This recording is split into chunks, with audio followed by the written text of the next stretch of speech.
श्री स्वामी समर्थ. नमस्कार भक्तांनो, आजचा हा व्हिडिओ सुरू करण्यापूर्वी मी तुमच्याकडे फक्त एक विनंती करते.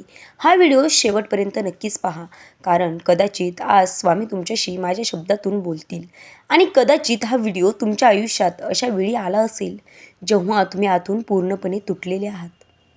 रात्री झोप लागत नाही, मनात हजारो चिंता आहेत, कोणाला सांगू शकत नाही आणि सगळ्यांसमोर हसत असलात तरी आतून मात्र रोज रडत आहात. जरी हे खरं असेल तर समजा आजचा हा संदेश फक्त तुमच्यासाठी आहे. भक्तांनो, जीवनात कधी ना कधी असा क्षण येतो जेव्हा सगळे आपले असूनही माणूस स्वतःला एकटा समजू लागतो. प्रार्थना करतो पण उत्तर काही मिळत नाही, मेहनत करतो पण यश मिळत नाही, चांगलं वागतो पण बदल्यात दुःखच मिळतं आणि मग मनातून एकच प्रश्न येतो, स्वामी मी इतकं का चुकलो? कदाचित आज हा प्रश्न तुमच्याही मनात असेल, पण भक्तांनो, आज मी तुम्हाला एक आशा देण्यासाठी आले आहे, भीती दाखवण्यासाठी नाही. कारण अंधार कितीही मोठा असला तरी एका छोट्याशा दिवामुळे तो दूर होतो आणि आपल्या जीवनातील तो दिवा म्हणजे स्वामींवरील विश्वास. आजपासून पुढचे 7 दिवस मी तुम्हाला कोणताही चमत्कार करायला सांगणार नाही आहे, फक्त 7 छोटे संकल्प सांगणार आहे. जर हे 7 दिवस तुम्ही मनापासून जगलात तर कदाचित परिस्थिती लगेच बदलणार नाही, पण तुमचं मग नक्कीच हलकं होईल. आणि भक्तांनो, ज्या दिवशी मन बदलतं त्या दिवसापासून नशीबही हळूहळू बदलायला सुरुवात होते. मित्रांनो, लक्षात ठेवा, स्वामींची कृपा म्हणजे एका रात्रीत करोडपती होणे नाही, तर स्वामींची कृपा म्हणजे तुटलेल्या मनाला पुन्हा जगण्याची हिंमत मिळणे, हरलेल्या माणसाला पुन्हा उभं राहण्याची ताकद मिळणे आणि डोळ्यात अश्रू असतानाही चेहऱ्यावरील विश्वासाचं हास्य येणं.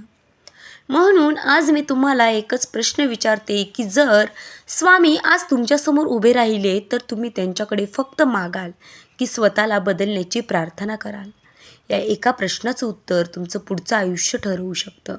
चला, स्वामींचं स्मरण करून या 7 दिवसांच्या आध्यात्मिक प्रवासाची सुरुवात करूयात. तर भक्तांनो, आज मी तुम्हाला एक सत्य सांगते. आपल्या आयुष्यातील सर्वात मोठा शत्रू कोण आहे तर माहिती आहे का? तो म्हणजे बाहेरचा कोणीही नाही, तो आपल्या मनातच लपलेला आहे आणि तो म्हणजे राग, अहंकार, मद, मत्सर, लोभ आणि सततची चिंता. हेच आपल्या आनंदाचे खरे शत्रू आहेत. आपण रोज स्वामींची पूजा करतो, नामस्मरण करतो, पण जर आपल्या मनात द्वेष कायम असेल तर भक्ती अपूर्ण राहते. म्हणून पुढच्या 7 दिवसांसाठी एक छोटासा संकल्प करा. कोणावरही राग धरायचा नाही. ज्यांनी तुमचं वाईट केलं त्यांच्यासाठीही मनातून एकदा म्हणा, स्वामी त्यांनाही सुखी ठेवा. विश्वास ठेवा, ज्या दिवशी तुम्ही मनातून क्षमा करायला शिकाल त्याच दिवशी तुमच्या दुःखाचा अर्धा वज कमी होईल. पुढच्या 7 दिवसात दररोज एक चांगलं काम करा. एखाद्या भुकेल्या माणसाला अन्न द्या, तहानलेल्या व्यक्तीला पाणी द्या, एखाद्या दुःखी व्यक्तीचं मन ऐका, आई वडिलांशी प्रेमाने बोला, कारण हीच खरी स्वामी सेवा आहे. मित्रांनो, लक्षात ठेवा, स्वामींना मोठे नैवेद्य नको असतात, मोठे मोठे हार नको असतात. त्यांना हवं असतं ते म्हणजे दयाळू मन, प्रेमळ स्वभाव आणि निस्वार्थ सेवा. आजपासून 7 दिवस दररोज फक्त 5 मिनिटे शांत बसा, डोळे घट्ट मिटा आणि मनापासून जपा, श्री स्वामी समर्थ. तुमच्या मनात कितीही गोंधळ असो, हळूहळू तो शांत व्हायला लागेल. कदाचित परिस्थिती लगेच बदलणार नाही, पण परिस्थितीकडे पाहण्याचा तुमचा दृष्टिकोन जो आहे तो नक्कीच बदलेल. आणि भक्तांनो, ज्यांचा दृष्टिकोन बदलतो त्यांचं आयुष्य बदलायला सुरुवात होते. म्हणूनच पुढचे 7 दिवस स्वतःशी प्रामाणिक राहा, स्वामींवर विश्वास ठेवा आणि प्रत्येक दिवसांची सुरुवात आणि शेवट श्री स्वामी समर्थ या नामानेच करा. स्वामी भक्तांनो, आज 7 दिवसात या प्रवासातील 3रा टप्पा सुरू होतो. आज मी तुम्हाला एक प्रश्न विचारते की तुम्ही स्वामींवर विश्वास ठेवता की फक्त स्वामींकडे मागण्यासाठी जाता? हा प्रश्न साधा वाटतो, पण याचं उत्तर खरंच आपल्या संपूर्ण आयुष्याची दिशा ठरवतं. आपण रोज म्हणतो की स्वामी मला नोकरी द्या, स्वामी मला पैसा द्या, स्वामी माझं संकट दूर करा, पण कधी असे म्हणतो आहोत का की स्वामी मला चांगला माणूस बनवा, कारण चांगला माणूस बनला तर योग्य वेळी योग्य मार्गही मिळतो. भक्तांनो, लक्षात ठेवा की स्वामी प्रत्येक प्रार्थना ऐकतात, पण प्रत्येक प्रार्थनेचं उत्तर आपल्या मनासारखं असेलच असं नाही.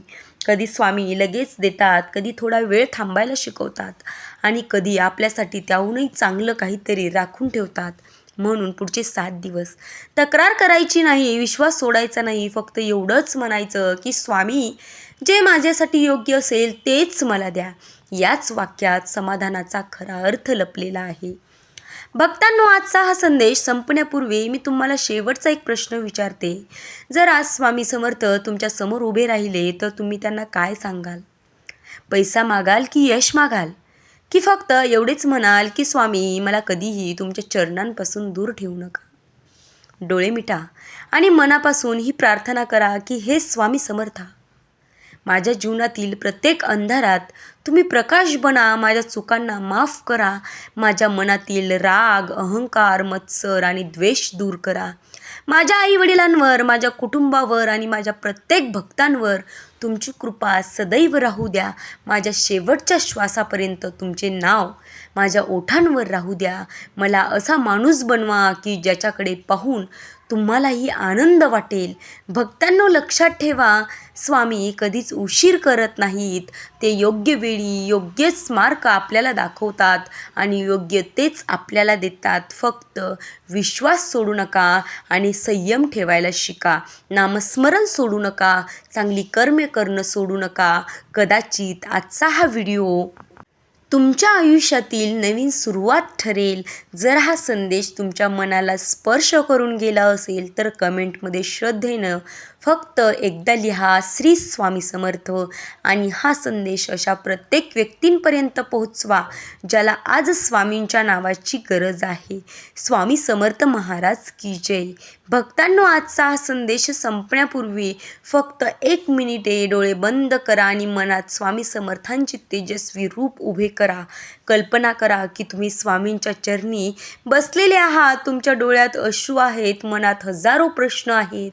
कोणी समजून घेत नाही, संकट संपत नाहीत आणि तेवढ्यात स्वामी प्रेमाने तुमच्या डोक्यावर हात ठेवतात.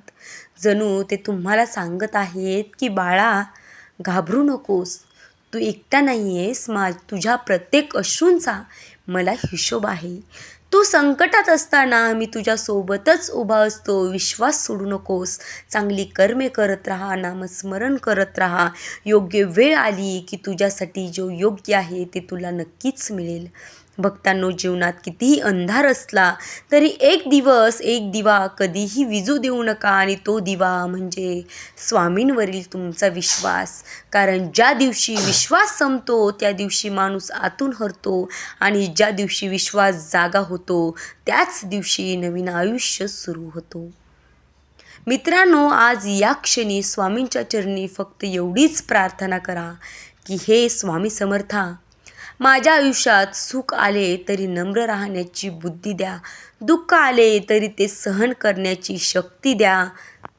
यश आलं तरी अहंकार येऊ देऊ नका आणि अपयश आलं तर तुमच्या चरणांपासून मला दूर जाऊ देऊ नका. माझ्या आईवडिलांवर, माझ्या कुटुंबावर आणि हा व्हिडिओ पाहणाऱ्या प्रत्येक भक्तांवर तुमची कृपादृष्टी सदैव राहू द्या. भक्तांनो, जर आजचा हा संदेश तुमच्या मनाला स्पर्श करून गेला असेल, जर तुमच्या डोळ्यात नकळत अश्रू आले असतील, तर समजा की स्वामींनी तुमच्या मनाला स्पर्श केला आहे. या पवित्र संदेशांचा लाभ जास्तीत जास्त स्वामी भक्तांपर्यंत पोहोचावा म्हणून हा व्हिडिओ नक्की लाईक करा. तुमच्या कुटुंबियांना, मित्रांना आणि प्रत्येक स्वामी भक्ताला शेअर करा आणि अशाच मनाला स्पर्श करणाऱ्या स्वामी संदेशांसाठी आमच्या चॅनलला सबस्क्राईब करून बेल आयकॉन नक्कीच दाबा. आणि शेवटी कमेंटमध्ये श्रद्धेने फक्त एकदा लिहा, श्री स्वामी समर्थ. विश्वास ठेवा, ही कमेंट फक्त शब्द नसतील तर ही तुमच्या श्रद्धेची साक्ष असेल. स्वामी समर्थ महाराज की जय. श्री स्वामी समर्थ. अवधूत चिंतन श्री गुरुदेव दत्त. असेच आध्यात्मिक व्हिडिओ पाहण्यासाठी चॅनलला सबस्क्राईब करा आणि व्हिडिओ आवडला असेल तर आत्ताच लाईक करा. भेटूयात अशाच एका नवीन व्हिडिओमध्ये. तोपर्यंत धन्यवाद.